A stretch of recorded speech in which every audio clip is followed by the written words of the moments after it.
Being a tech enthusiast and a casual reader, I've never used a Kindle in my life, like never ever in my life, but that changed a few days ago.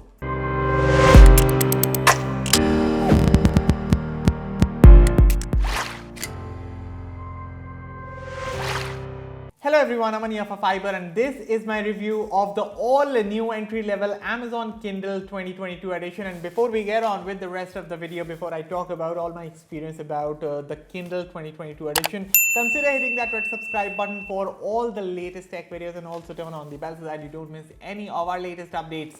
With that said, let's get started. So as I said, I've never used an e-reader in my life and I won't even call myself a hardcore reader, but I do enjoy reading sometimes, and all I've owned till now are a decent amount of hardcovers. But using a Kindle for over 2 weeks has been a refreshing experience. And before I dive into all the details about my experience again, let's talk about the price and specs on offer. The Kindle 2022 features a 6-inch e-ink glare-free screen with a 300 ppi resolution and a 4 LED front light. Additionally, Amazon also promises up to 6 weeks of battery life on a single charge. You get double the storage from the older model at 16 GB. There are black and denim color options. You get a USB Type-C port for charging, and the price is set at 9,999 rupees.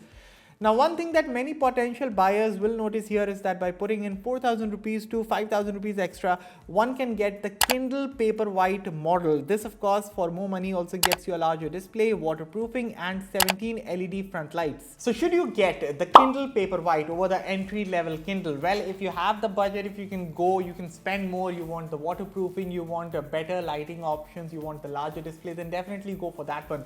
As for me, I think I am pretty much okay with the entry-level Kindle. I mean, when it comes to the price-performance ratio, this one makes a lot of sense. Let me elaborate. First and foremost, let's talk about the design and build of the Kindle 2022. So this one comes in a sturdy polycarbonate build, about 158 grams weight, and a very manageable form factor.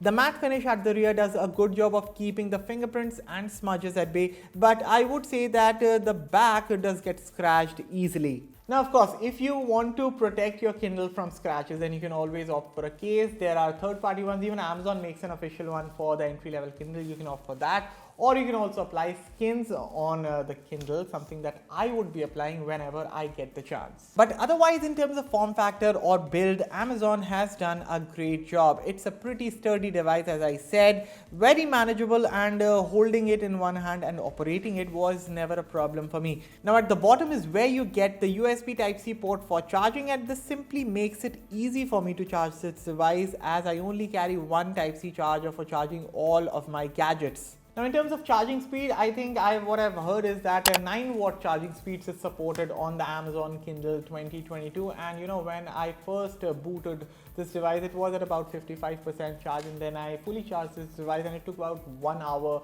to fully go from 55% to 100%. So I think a 0 to 100% will take about 2 hours. And again, that is not a big deal considering the endurance on the Kindle 2022 is mind-blowing. So of course, there's no way to check the battery stats, but in over 2 weeks using the Kindle on and off for roughly an hour of reading every day connected to the Wi-Fi and at 13 levels of brightness, the Kindle 2022 still has a 65% battery left in the tank, which is insane. And at this rate, I'm expecting this one to at least last 3 more weeks, or it might even hit 4 weeks as Amazon claims.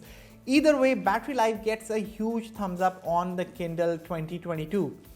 Now, coming to the display experience, I have been loving reading books here. I mean, the display looks like actual paper and it is crisp. I mean, at the 300 ppi resolution, the font and text look sharp. Additionally, the 4 LED lighting gives you a total of 25 levels of manual brightness adjustment. And you know, I've met a few Kindle owners, and when I gave them this device, they were complaining about the manual brightness adjustment. They were like, you know, we should instead go for the higher price variant, and which gets the auto brightness feature.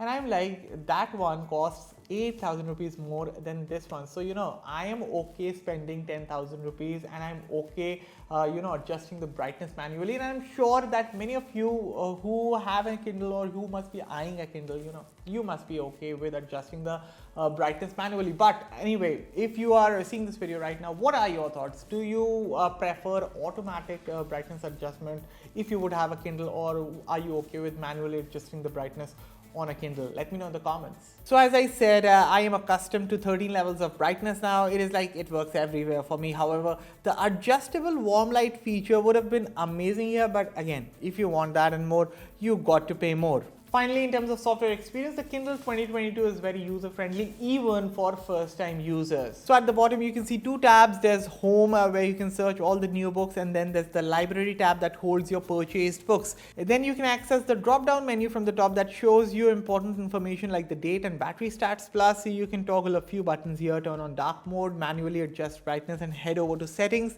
The settings itself bring you parental controls this year for those who might need them. Going to accessibility lets you pair the Kindle 2022 with Bluetooth enabled speakers or headphones so you can hear to audiobooks.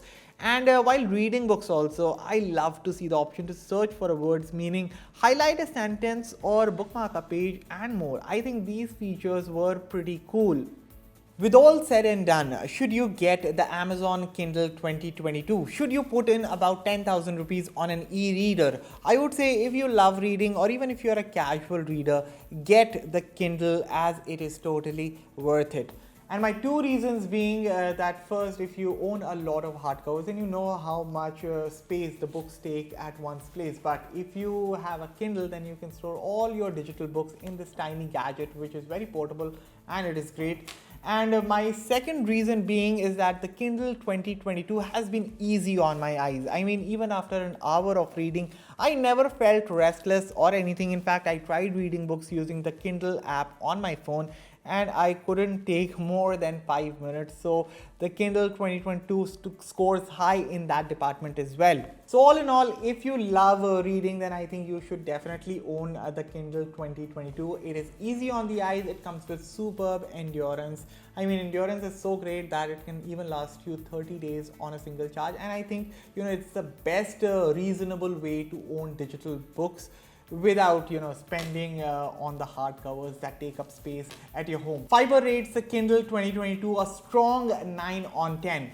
With that, we have reached the end of my review of the Kindle 2022 edition. What are your thoughts on this tiny portable gadget? Would you rather spend 10,000 rupees on an e-reader? Share all your thoughts with me in the comments below. And as always, for all the latest in tech, stay tuned to Fiiber. I'll catch you all in the next one. Thank you for watching.